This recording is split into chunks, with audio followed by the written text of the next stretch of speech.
The road was a ribbon of black asphalt slicing through an expanse of utter darkness. I'd been driving for hours, heading toward a remote cabin I'd rented for the weekend, hoping for some peace and quiet. The GPS had lost signal an hour ago, leaving me with nothing but the dim glow of my headlights and the ever-present shadows of the surrounding forest. It was late, well past midnight. The only sound in the car was the rhythmic hum of the tires against the pavement and the occasional rustle of the trees as the wind howled through them. I felt a growing unease, as if something was lurking just beyond the reach of my headlights, waiting for the moment to pounce. The forest on either side of the road seemed to stretch endlessly, a wall of black, twisted trees that seemed to close in on me. The road had become increasingly winding and uneven, and I had to slow down to navigate the sharp turns. My eyes were heavy with exhaustion, and the hypnotic sway of the car was making it hard to stay alert. Just as I was beginning to consider pulling over to rest, the engine sputtered and died. I coasted to a stop on the shoulder, my stomach sinking. "Great," I muttered, trying the ignition again, but the engine only coughed and fell silent. I sighed in frustration and stepped out of the car, the cold night air hitting me like a wall. I turned back toward my car, but as I did, I noticed something strange. A shadowy figure standing just at the edge of the road. My heart leapt into my throat. The figure was tall, shrouded in darkness, and seemed to be watching me. I froze, unsure whether to approach or retreat.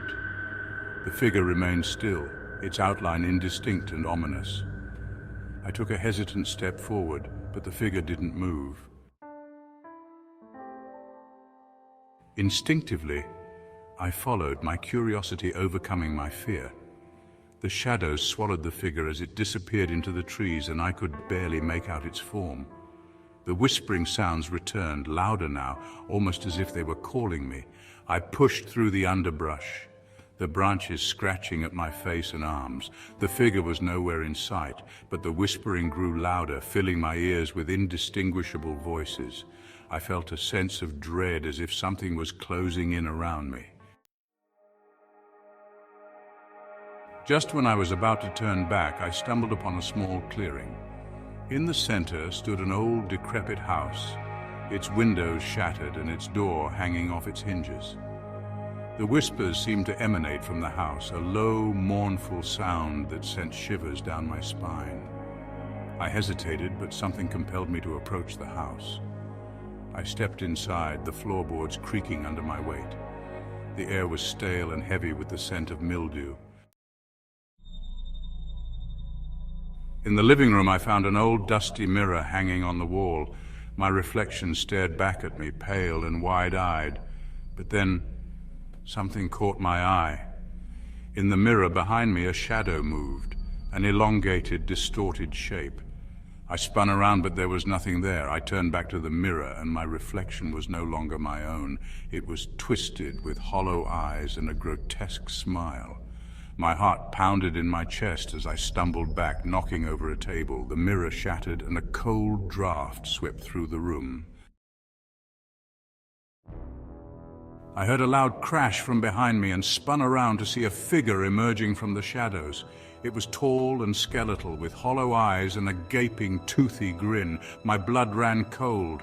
The figure's face was obscured by the darkness, but I could feel its malevolent presence. I turned and ran, my breath coming in ragged gasps. I sprinted back to the car, my legs feeling like lead. I turned and ran, my breath coming in ragged gasps. I sprinted back to the car, my legs feeling like lead.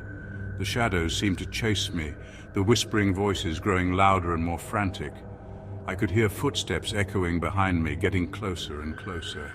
I reached the car and fumbled with the keys, my hands shaking uncontrollably. I managed to unlock the door and jumped inside, slamming it shut behind me. My heart was pounding so hard I could barely breathe. I tried the ignition, but the engine only coughed and died. The figure appeared at the edge of the forest, its eyes glowing faintly in the darkness.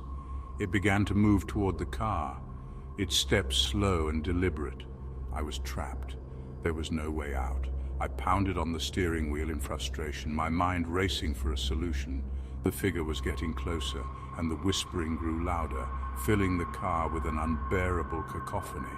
I felt a cold, clammy hand on my shoulder, and I spun around to see nothing but empty space. Desperation fueled my actions. I grabbed the flashlight and swung it toward the figure. The beam illuminated its face. A ghastly, pale visage with empty eyes and a twisted grin. I screamed, but the sound was swallowed by the whispering voices. The figure reached out a skeletal hand, and I felt an icy grip on my arm. Panic surged through me, and I fought to pull away. The car's engine roared to life unexpectedly, and I slammed the accelerator, sending the car skidding onto the road. I sped away, not daring to look back. The whispering voices faded, but the fear remained. I drove for miles, my hands gripping the wheel so tightly my knuckles turned white. My heart was still racing, my mind replaying the horror I had just witnessed. Eventually, the road began to look familiar. I passed through small towns, their lights offering a reassuring sense of normalcy. But even as I drove, I couldn't shake the feeling that the figure was still out there, watching, waiting. When I finally reached the safety of my parents' house, I stumbled inside, my body trembling uncontrollably. My parents rushed to my side, concern etched on their faces. "Are you okay?" my mother asked, pulling me into a tight embrace. I looked back at the empty road, but there was no sign of the figure. I was safe for now, but the terror of that night had left a mark on me. I knew that no matter how far I traveled, the shadows and the whispers would always be with me, lurking just beyond the edge of the light. As I lay in bed that night, I couldn't shake the feeling that I was being watched. The whispering voices returned, faint but persistent, a chilling reminder of the horror that had chased me through the darkness.